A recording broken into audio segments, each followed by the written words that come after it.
To the lecture of foundation engineering. In the last lecture we have studied about the introduction of foundation engineering.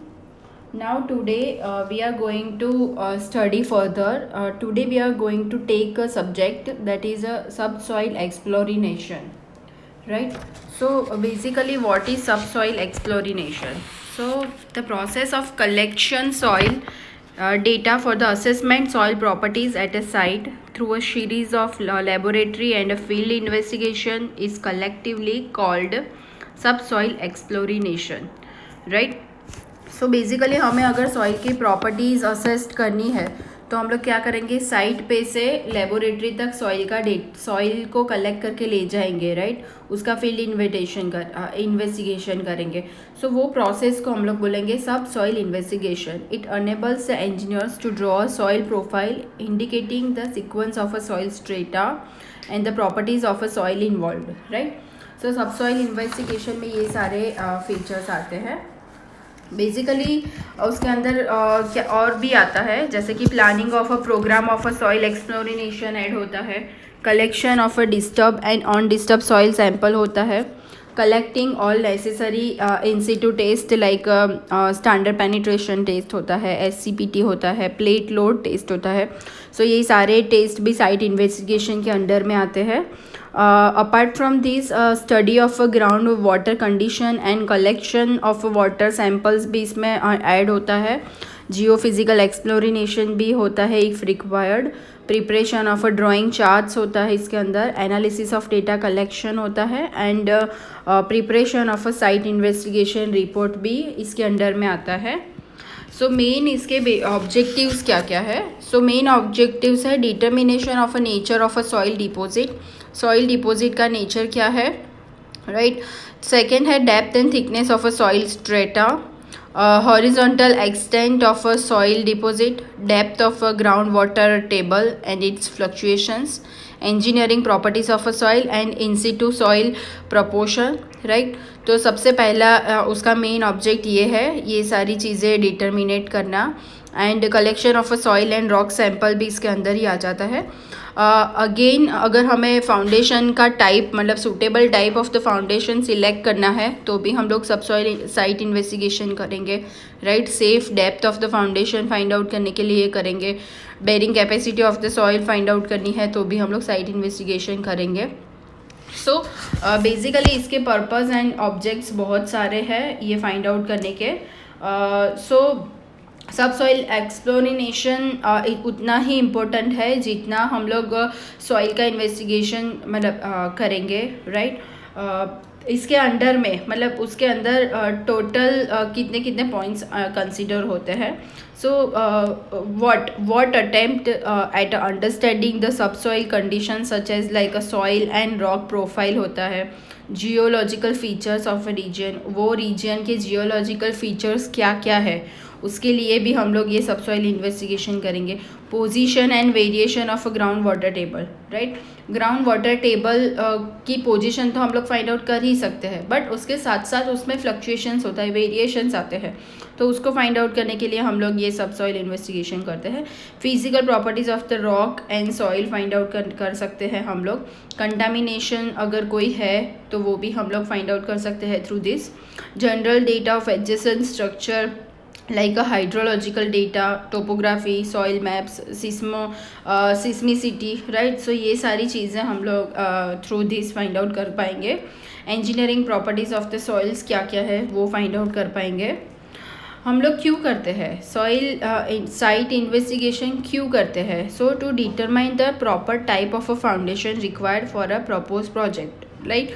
हमें जैसे कि हम लोग कोई building बनाना चाहते हैं कोई पर्टिकुलर साइट पे, राइट? सो उसके अंदर हम डिज़ाइन में कौन से टाइप का फाउंडेशन यूज़ करेंगे, आइदर शैलो करेंगे या डीप फाउंडेशन यूज़ करेंगे. सो वो फाइंड आउट करने के लिए हम लोग ये करते हैं site investigation.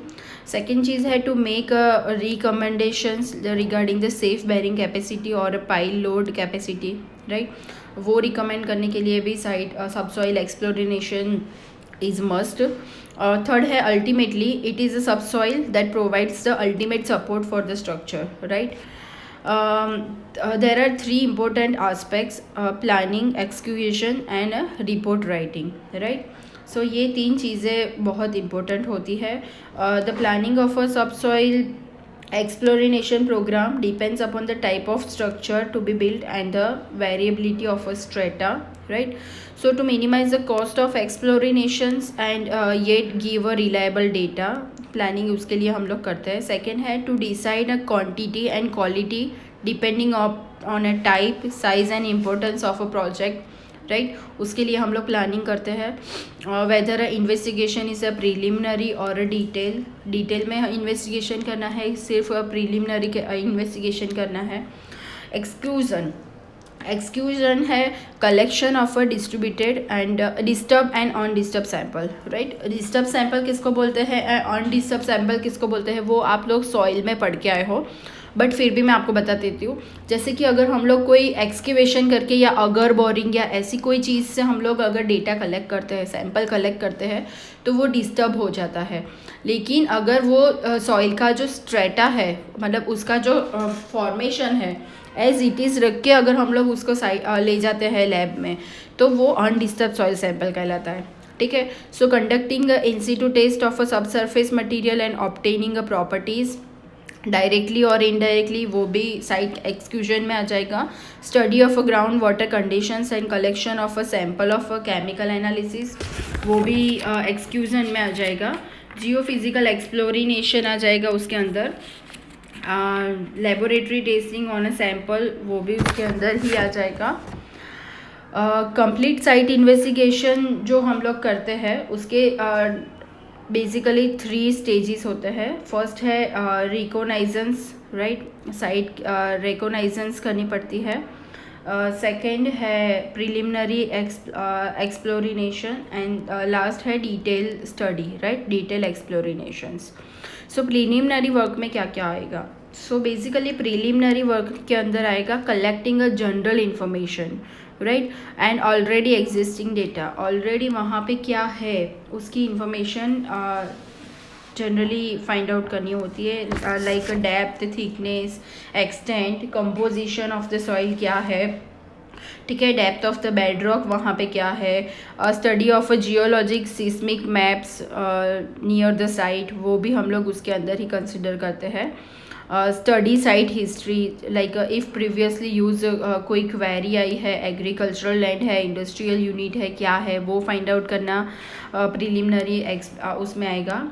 The preliminary explorations are in a form of a few borings or a test pit, right? Tests are conducted with a cone penetrants. Site recognition में आएगा actual site inspection, right?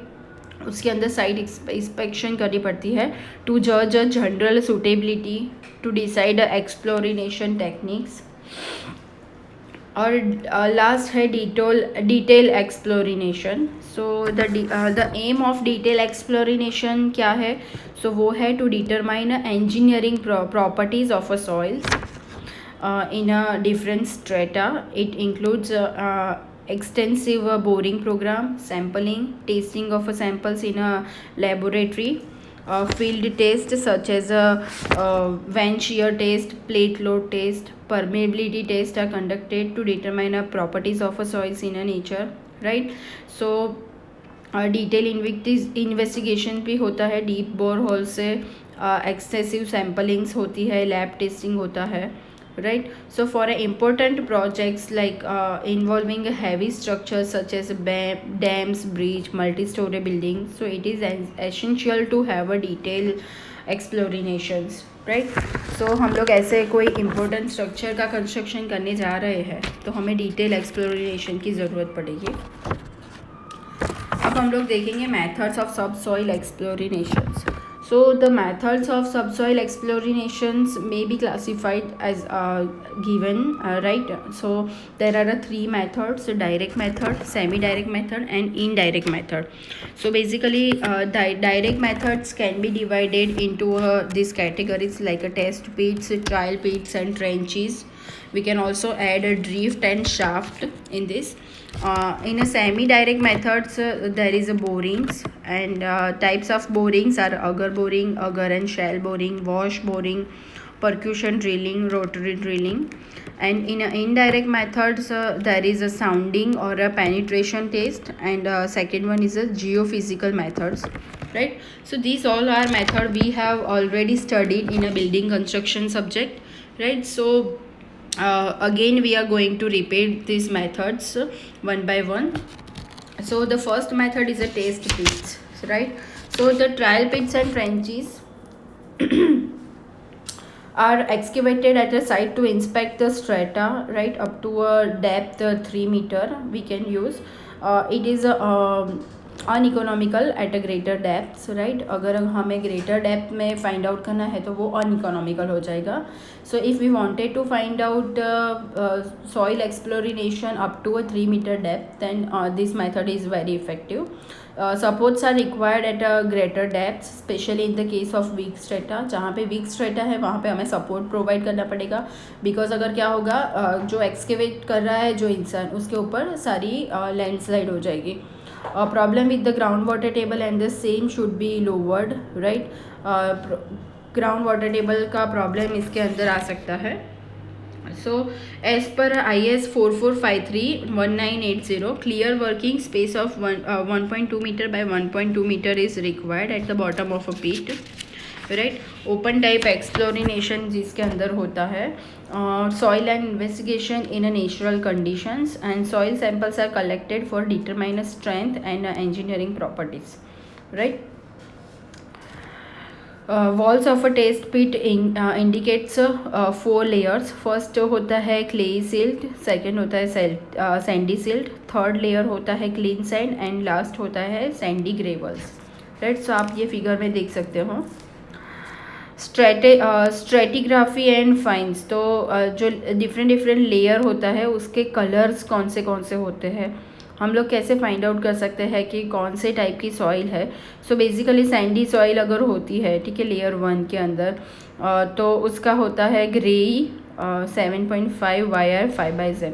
मतलब different colours और ये सब दिया हुआ है. आपको ये फिगर में भी आप ये देख सकते हो, टेस्ट पीट की ये फिगर है यहाँ पे, ठीक है. आपको ये सारी चीज़ें याद रखने की ज़रूरत नहीं है, सिर्फ आपको याद रखना है उसका डायमेंशंस, ठीक है. और टेस्ट पिट जो होते हैं बेसिकली हम लोग अप टू 3 मीटर डेप्थ के लिए फाइंड आउट करते हैं without any lateral support. And for a deep, specially below ground water table, we have to provide a lateral supports in a form of sheeting and bracing, right. ये है excavated test pit. Second method है borings.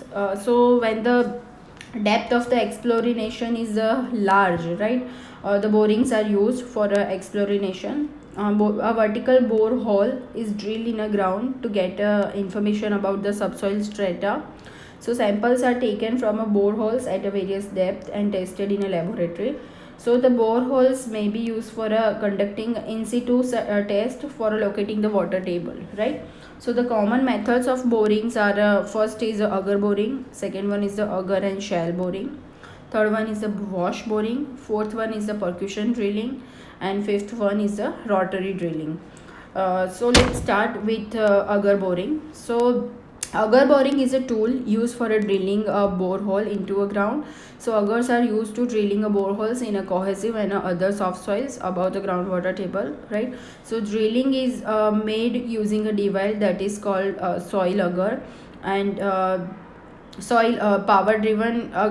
There are two types of augers, right? First one is the hand operated augers, and the other one is the mechanical augers, like power driven augers. So power driven augers can be used up to a 3 to 5 meter depth, and there is a mistake. Power driven augers can be used greater than a 5 meter depth, and hand operated augers can used up to a 6 meter depths, right, 5 meter depths. So advancement is made by drilling the auger by a simulates rotating and pressing it into the ground. So dry and unsupported boreholes are there, and when agar gets filled with soil, it is taken out and soil sample is collected, right? So for drilling a borehole, agar is advanced by rotating, जैसे मैंने बोला कि उसको rotate करते करते soil के अंदर जाना पड़ता है, और जब जब अगर के अंदर सॉइल फिल हो जाती है, टोटली सॉइल उसके अंदर आ जाती है, तो क्या करते हैं हम लोग उसको बाहर खींच लेते हैं, ठीक है. Auger boring is generally used in a soils which can stay open without a casing and like clay seals and partially saturated soils. So for the soil which cannot stand unsupported, and especially for the sandy soils below the water table, a casing is normally required, right? Casing provide करना पड़ता है. The sample of the soil collected by the agar are very much disturbed हमें sample मिलेगा. So that is used for only a purpose of identification, right? So agar boring is a fairly satisfactory when a depth of the exploration is small. हमें small depth में अगर find out करना है, exploration करना है, like for highway के लिए, अगर रेलवे के लिए, एयरफील्ड्स के लिए, या फिर बोरोपिट्स करनी है, वहाँ पे अगर हमें करना है तो ये अगर बोरिंग काम आएगा. यहाँ पे आप फिगर में भी देख सकते हो, दो टाइप की अगर्स होती है, पोस्ट होल अगर एंड हेलिकल अगर. सो इसकी फ़िगर ये है, और आप यहाँ पे फिगर में भी आप देख सकते हो हेलिकल अगर यूज़ हो रही है, लाइव फिगर देख सकते हो आप.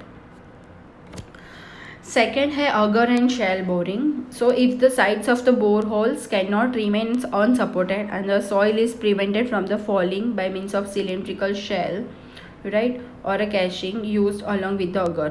So casing is provided in the case of weak strata. The casing is provided with the cutting edge at the lower end, and the casing is driven first into the soil and then agar is driven. So boring rig is used for a power drilling, right? So with the increase in the depth of the borehole, shell casing is extended. The equipment used for a drilling bore, that is called boring rig, right? The hand operated boring rigs may be used for a boring holes up to a 25-meter depth, and power driven boring rigs can be used up to a 50-meter depths. So soft rocks are broken using a chisel bits, and sand dumps are used in a case of sandy soils. इसके disadvantages क्या क्या है? So whenever the casing is to be extended, the auger has to be withdrawn with the hinders and a quick process of the work, right. उसके बाद third है wash boring. So wash boring is a fast and simple method for a boring holes into the ground. This method may be use for all type of the soil and like gravel, boulders and rocky strata. So initially ये method में क्या होता है, the hole is drilled for a short depth using a auger, and a casing pipe is pushed into the hole and driven with a drop weight, right. सबसे पहले क्या करते हैं, उसके अंदर hole जो शॉर्ट डेप्थ मतलब अगर को यूज़ करके हम लोग एक हॉल बनाते हैं, और वो हॉल के अंदर केसिंग पाइप पुश करते हैं और उसको बाय वेट अंदर जाने देते हैं, right. A hollow drill bit screwed to a lower end of the hollow drill rod connected to the rope passing over a pulley supported by a tripod. आपको मैं फिगर में बताती हूँ, ये रही फिगर, राइट.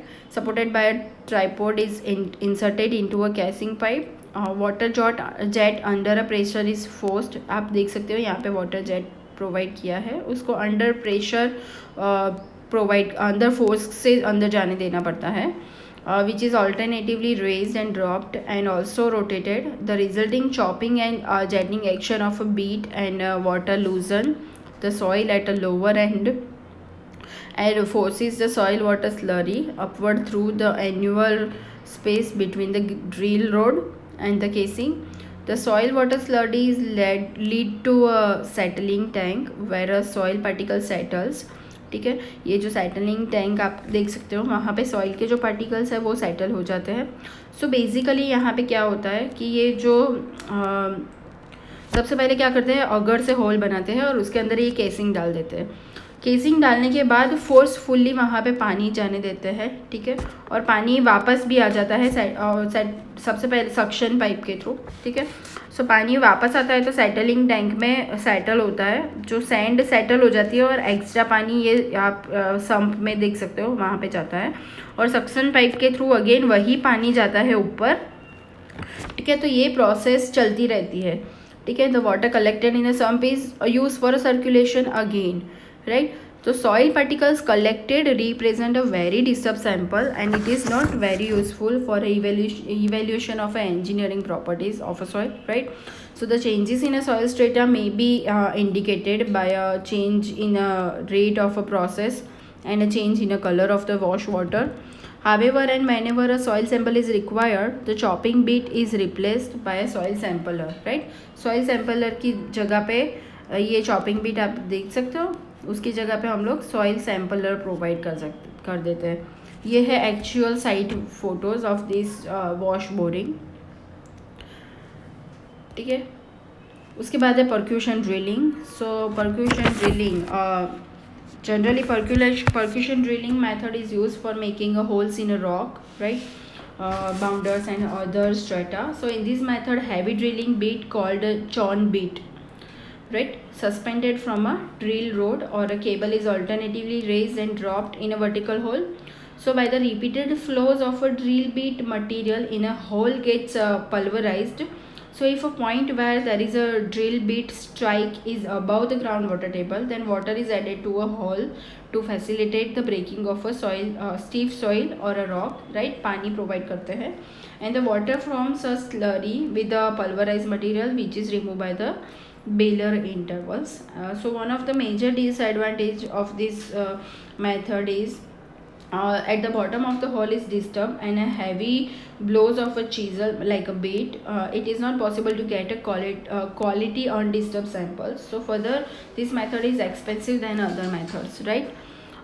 So ये इसके disadvantages है because it cannot be used in a loose and slow plastic clay, and second है formation gets badly disturbed, right.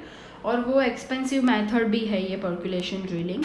उसके बाद है rotary drilling. So rotary drilling method generally suitable for the rock formation and a drill bit fixed to the lower end of the drill rod is rotated, वो rotate होता रहता है by the power while being kept in a firm contact with the hole. Drilling fluid और bentonite slurry is used, ठीक है। यहाँ पे bentonite slurry use होती है for under pressure which bring up cuttings to the surfaces. Even a rock cores may be obtain by this suitable diamond drill bits, right. Rock core भी हम लोग वो ले सकते हैं। इसके लिए ये मेथड को हम लोग कोर ड्रिलिंग और कोर बोरिंग भी कह सकते हैं। उसका मेन डिसएडवांटेज है कि it is not used in a porous deposits at the consumption of a drilling fluid would be high, right. So guys यहाँ पे हम लोगों ने बोरिंग तक देखा है, अब आगे का हम लोग नेक्स्ट लेक्चर में देख लेंगे। तब तक अगर आपको कोई क्वेश्चन है रिगार्डिंग दिस लेक्चर तो आप मुझे गूगल मीटिंग पे या फिर कॉल करके पूछ सकते हो।